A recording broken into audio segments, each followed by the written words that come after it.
ตัวปุ๊ดด้านโลเปลี่ยนจัวบุยโซ่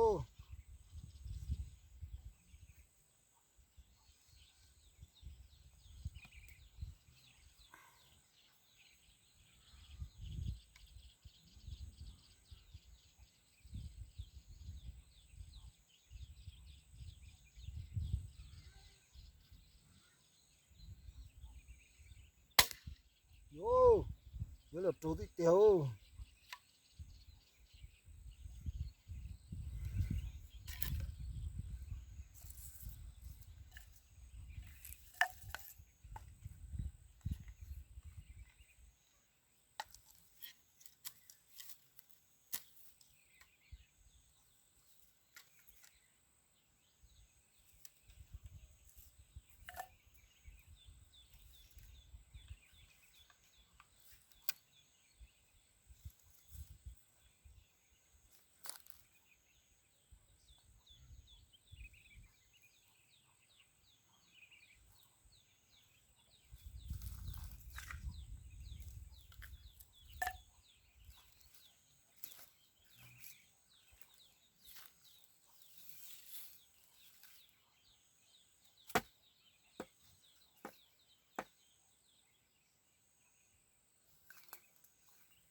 rồi tới lò thì sẽ chế chỉ đua cái lò ở trang trời ở luôn trời trang trời mà cho mà đa ha chỉ chế để xuống cho cổ đấy đa chỉ dù cho rồi dù không ít bao tải thì hắc không mà bằng rằng ha chỉ chế để sang cho cổ nó mà cô yo giờ chế chỉ đua cho ở luôn trời xe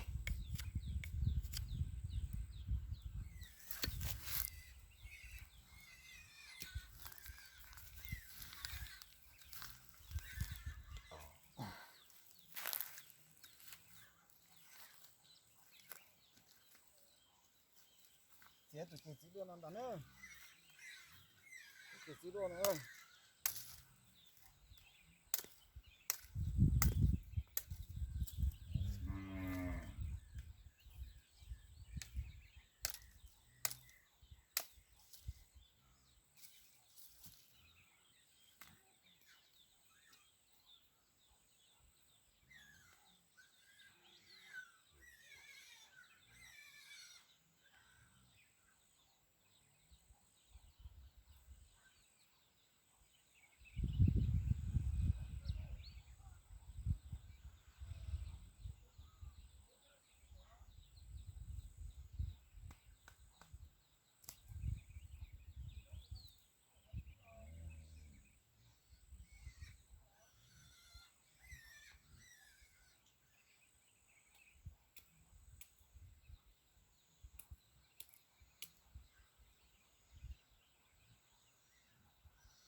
tìm được nước uống không? Có, còn nước để mà uống rồi. Nhưng mà uống xong bây giờ thấy đái. Không biết đái chỗ nào thì nhiều. Đái chỗ nào đấy? Đấy sang bên kia.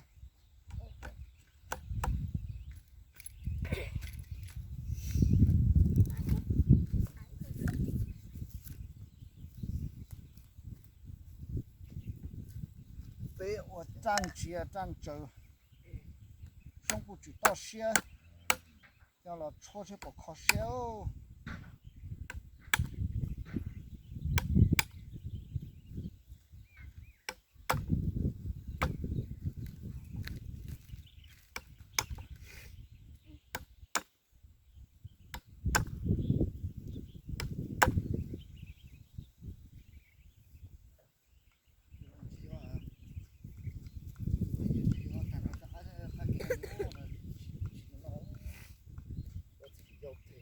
其实不嘛是。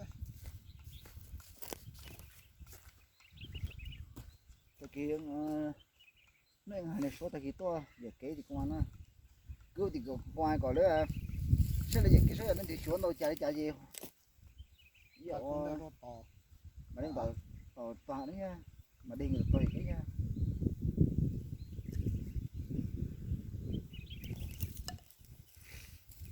Thành ơi cái sao nổi là 6 mông đi Thôi, con đi chơi đây. Chơi với bố đây, mệt quá.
không đâu đấy đó Thế sao mà còn cuốn?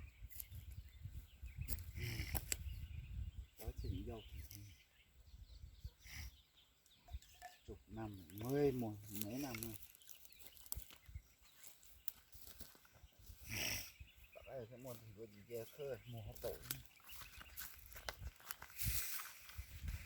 không lo nữa một chỉ nó tất cả lá mà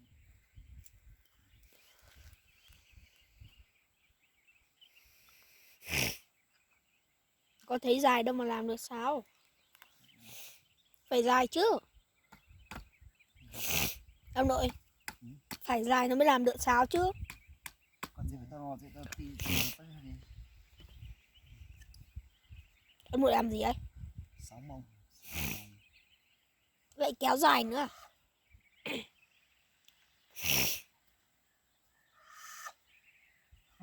để chịu chỉ là nổi ô Ông nội chắc ông nội ghét cái kiểu mà thổi kiểu ấy rồi à ông nội? Ông nội ơi, ông nội ghét cái kiểu mà thổi ấy thôi à? có gì quay số à? Cái kiểu thổi mà gì nhở? Kiểu thổi sáo bình thường của người Mông ấy. Ông nội ghét cái kiểu đấy thôi à? Bây giờ thích cái kiểu khác.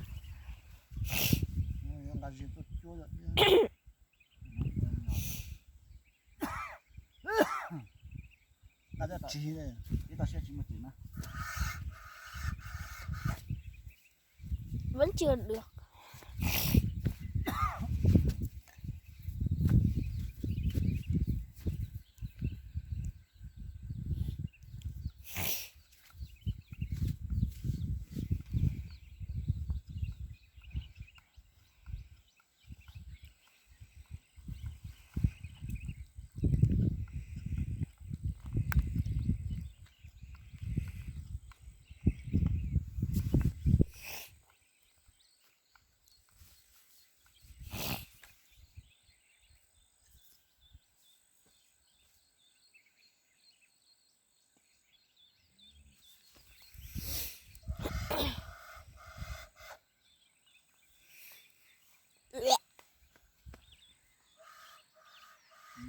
rồi.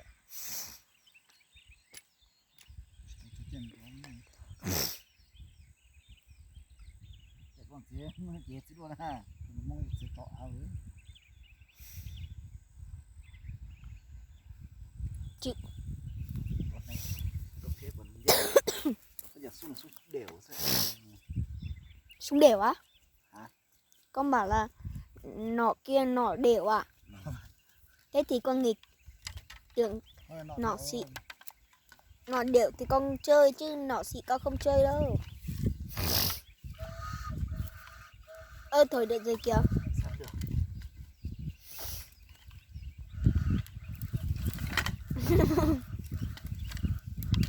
Kìa tay quay phim của bố dưới đất kìa. Đó là chuyện của thế rồi. Hai đồng xe nó phương cho tao nó. Để nó kiểu thế chứ rồi.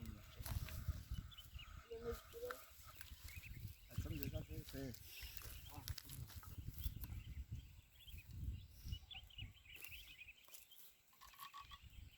Bây giờ xả thì cháu luôn.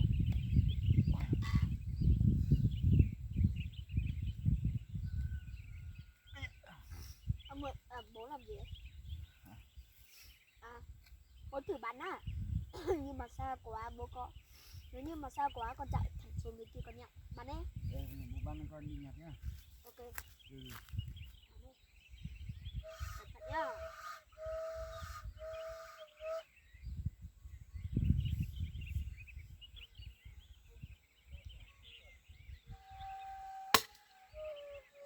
Bay đâu à? Nếu như mà theo đường, Đơn súng đi đấy đi. nếu như mà nó theo đường thẳng này.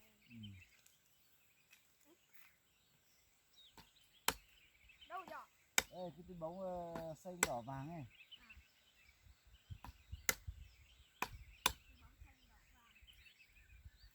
Đơn súng đúng không? Nó lú thẳng trong sâu cực. Đúng không? Làm tiếp à? Cực sắt luôn ấy. Nhờ. Mà cái này mà rơi từ trên chút tần ozone xuống cái nó bốc lửa luôn ấy. Yeah. Thật mà. Bố không biết à? Vì sao nó lại bốc lửa? Bởi vì áp suất nóng ấy.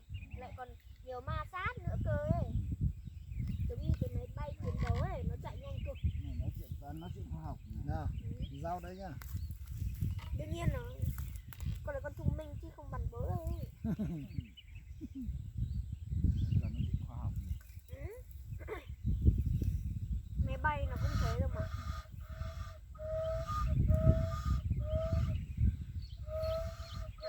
Nhau cái đó.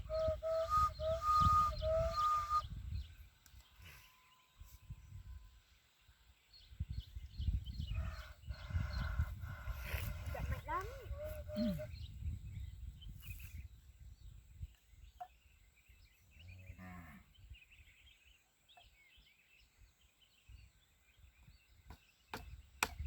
Bố đang nhắm vào tối kia đúng không? Đúng. Đúng rồi chưa? Đúng rồi.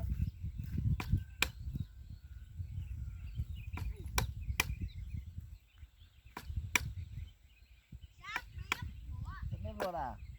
Được. Ôi, đất. Sát cực.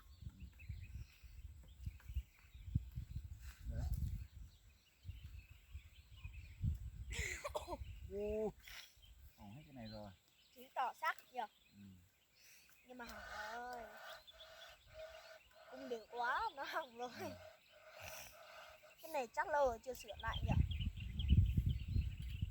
Bố bố. Ấy, đi sao ra thế này? Ra sao?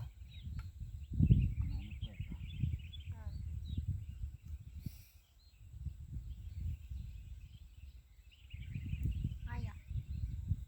Nhưng mà dây này dây gì đấy?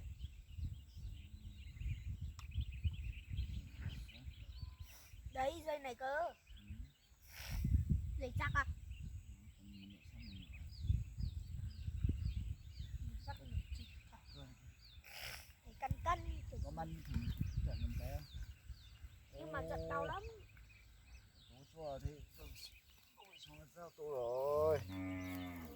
Dạ. Nhắm lên. Cha tổ. Cắm. Được tổ. Không cắm được rồi. Ô chịu qua đâu con, chịu qua tôi đâu. Nhanh nhanh nhanh cái chú. Bắt lấy.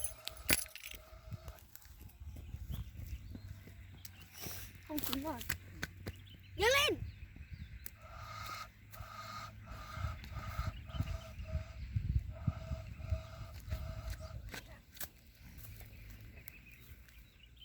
Nó xuống tới nơi rồi.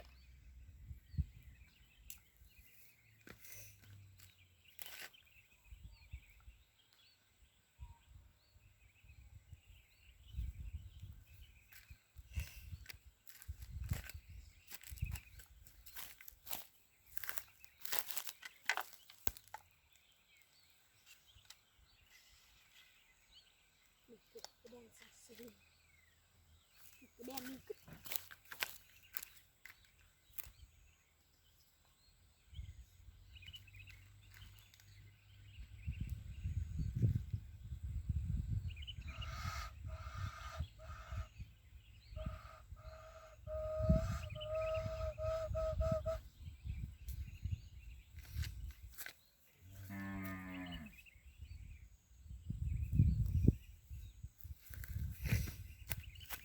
Con đi xuống dưới kia đây.